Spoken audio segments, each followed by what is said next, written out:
لیکن ناظرین کیا حال چال ہے؟ طبیعت ٹھیک ٹھاک؟ میں امید کرتا ہوں کہ آپ خیریت سے ہوں گے اور ٹھیک ٹھاک ہوں گے۔ ناظرین آپ کو ایک خبر دوں، خبر تو بڑی اہم ہے، وہ یہ کہ اور اس کا تعلق بھی پاکستان کی معیشت سے ہی ہے۔ وہ یہ ہے کہ ایک نیا انکشاف ہوا ہے، تقریباً میں آپ کو پہلے بھی یہ انکشاف کر چکا ہوں، لیکن اب پھر وہ یہ ہے کہ عمران خان کی حکومت کے خاتمے کے بعد اب تک، یعنی جب سے عمران خان کی حکومت گئی ہے، فارغ ہوئی ہے، عدم اعتماد کے ذریعے کہہ لیں یا پھر کچھ بھی کہہ لیں، عمران حکومت کے جانے کے بعد اب تک 35,000 ارب روپے سے زائد کا قرضہ لیا گیا ہے۔ 35,000 ارب روپے کافی بنتے ہیں، یہ بے تحاشا پیسہ ہے۔ اور گزشتہ چند سالوں کے دوران پی ڈی ایم کی حکومت، یعنی جو عمران خان کی حکومت کے بعد جو حکومت بنائی گئی تھی وہ پی ڈی ایم کی تھی، پاکستان ڈیموکریٹک موومنٹ اس کا نام تھا، پی ڈی ایم اس کو کہتے ہیں۔ پھر نگران حکومت آئی، پھر شہباز حکومت آئی، ان کی جانب سے ملکی قرضوں میں بے تحاشا اضافے کے تمام ریکارڈ توڑ دیے گئے، یعنی اس سے پہلے جتنا بھی قرضہ لیا گیا تھا اس سے ڈبل ٹرپل کر کے ان لوگوں نے قرضہ لے لیا، اور جو ہے قرضہ لینے کے جو تمام ریکارڈز ہیں وہ توڑ دیے گئے ہیں۔ ناظرین عمران خان حکومت کے خاتمے کے بعد 35,000 ارب روپے سے زائد کا قرضہ لیے جانے کا انکشاف ہوا ہے۔ گزشتہ چند سالوں کے دوران پی ڈی ایم، نگران اور شہباز حکومت کی جانب سے ملکی قرضوں میں بے تحاشا اضافے کے تمام ریکارڈ توڑ دیے گئے ہیں۔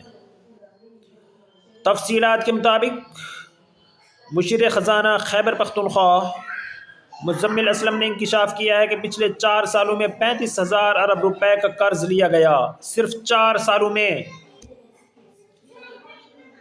اس میں 4,000 ارب روپے بھی ترقیاتی اخراجات میں نہیں لگائے گئے، یعنی ان کا کہنا تھا کہ 35,000 ارب روپے جو پچھلے 4 سالوں میں قرض کی مد میں لیا گیا ہے، ان میں سے 4,000 ارب روپے بھی ترقیاتی اخراجات میں نہیں لگائے گئے۔ پتہ نہیں کہاں گئے پیسے۔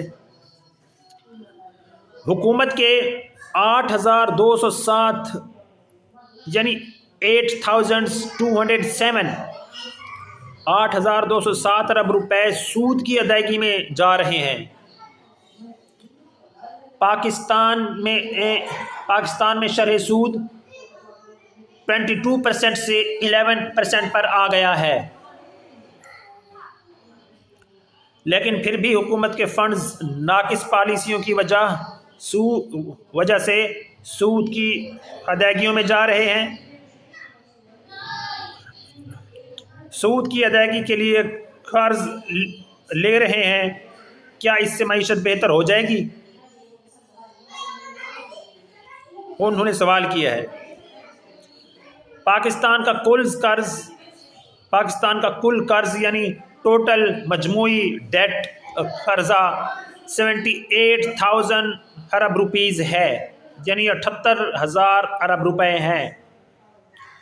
اگر بقایا جات ملا لیں تو 94,000 روپیز بنتے ہیں، یعنی کہ سود کی ادائیگی، بقایا جات سے مراد سود کی ادائیگی، یہ وہ سارا کچھ کرا کے 94,000 ارب روپیز بنتے ہیں۔ مزمل اسلم نے کہا کہ کل جو وفاقی حکومت کے جو 7 وزراء پریس کانفرنس کر رہے تھے، وہ بتا رہے تھے کہ آئی ایم ایف کی سٹاف لیول معاہدہ نشاندہی کر رہا ہے کہ حکومت صحیح سمت میں جا رہی ہے، جبکہ 4 ہفتے ہو گئے بورڈ میٹنگ کا اعلان نہیں ہوا۔ مزمل اسلم نے کہا کہ اسٹیٹ بینک کہہ رہا ہے کہ شرح سود 11% ہے، جبکہ مہنگائی 2.6% ہے، جبکہ اشیاء کی قیمتیں 40% تک بڑھ گئی ہیں۔ ملک میں سرمایہ کاری آئی نہیں ہے، اگر آتی ہے تو منافع باہر جاتا ہے۔ پچھلے 3 ماہ میں ملک میں 44 کروڑ ڈالرز کی بیرونی سرمایہ کاری جبکہ 75 کروڑ ڈالرز منافع کی مد میں بیرون ملک منتقل ہو گئے۔ ملک سے مختلف کمپنیاں باہر جا رہی ہیں۔ یعنی کو کہنا تھا کہ ملک کی معاشی صورتحال مخدوش ہے اور ناگفتہ بے ہے۔ اول تو بیرونی سرمایہ کاری آ نہیں رہی پاکستان میں، اگر آتی بھی ہے بالفرض، اگر کوئی غلطی سے بھٹکتا ہوا آ بھی جائے تو وہ منافع کی صورت میں پیسے باہر بھیج دیتا ہے، جس سے جو ہے اور زیادہ نقصان ہوتا ہے پاکستان کو۔ یعنی اس نے اگر مثال کے طور پر 44 کروڑ ڈالرز کی سرمایہ کاری کی ہے تو وہ 75 کروڑ ڈالر منافع کی مد میں باہر بھیج دیتا ہے۔ جو منافع اس کو 1 روپیہ ملتا ہے وہ باہر بھیجتا جاتا ہے، یہاں پاکستان سے لے باہر بھیج، پاکستان سے لے باہر بھیج، یعنی ایسے منافع جو ہے وہ گیا ختم۔ بیرونی سرمایہ کاری کا بھی کوئی فائدہ نہیں ہے۔ یا تو حکومت یہ کرے کہ بیرونی سرمایہ کار جو ہیں وہ ادھر فیکٹریاں لگائیں، سرمایہ کاری جو کریں، جو ان کو منافع حاصل ہو وہ ادھر پاکستان کے بینکوں میں رکھیں۔ ہاں بھائی پاکستان کے بینکوں میں رکھو گے، آدھا منافع لے کے جا سکتے ہو، آدھا نہیں لے کے جا سکتے۔ جو سرمایہ کاری کی ہے اس سے جو منافع کمایا ہے وہ اس منافع کو پھر سے ری انویسٹ کر دو، اس طرح سے سرمایہ کاری بڑھتی جائے گی، لیکن نہیں، اس طرح سے کیا نہیں گیا۔ ناظرین، ٹوٹل قرضہ جو ہے 78,000 ارب روپے ہے، اس میں سے 35,000 تو صرف یہ ان 4 سالوں میں لیا کھیا ہے، جو پی ڈی ایم کی حکومت نے لیا یا پھر نگران حکومت نے یا پھر شہباز حکومت نے۔ یعنی 78 سے آپ 35,000 مائنس کر دیں تو کیا بنتا ہے؟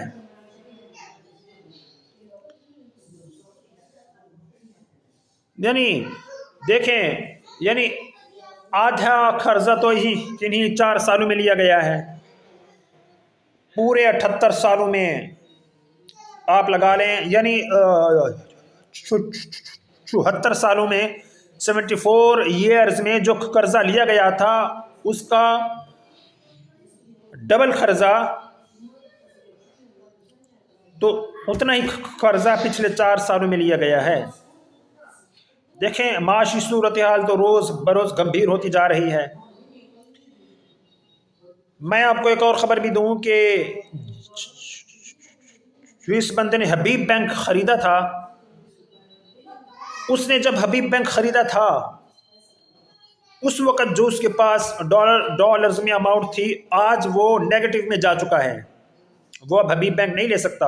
یعنی اگر اس حساب سے اس کے پیسوں کا حساب کیا جائے تو حبیب بینک نہیں لے سکتا، کیونکہ اس کے ڈالرز جو ہیں وہ نیگیٹو میں ہیں۔ ناظرین، اتنی پیچیدہ صورتحال ہے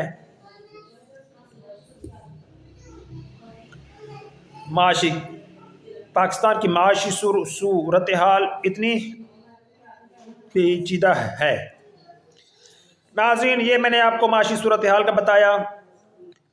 میری مزید ویڈیوز اور اپڈیٹس کو دیکھنے کے لیے میرا چینل لائک شیئر سبسکرائب ضرور کریں، اور مجھے دعا میں یاد رکھیں، اور اپنی رائے کا کمنٹس کے اندر جو ہے اس کا اظہار بھی کریں کہ آپ کیا سمجھتے ہیں۔ شکریہ ناظرین۔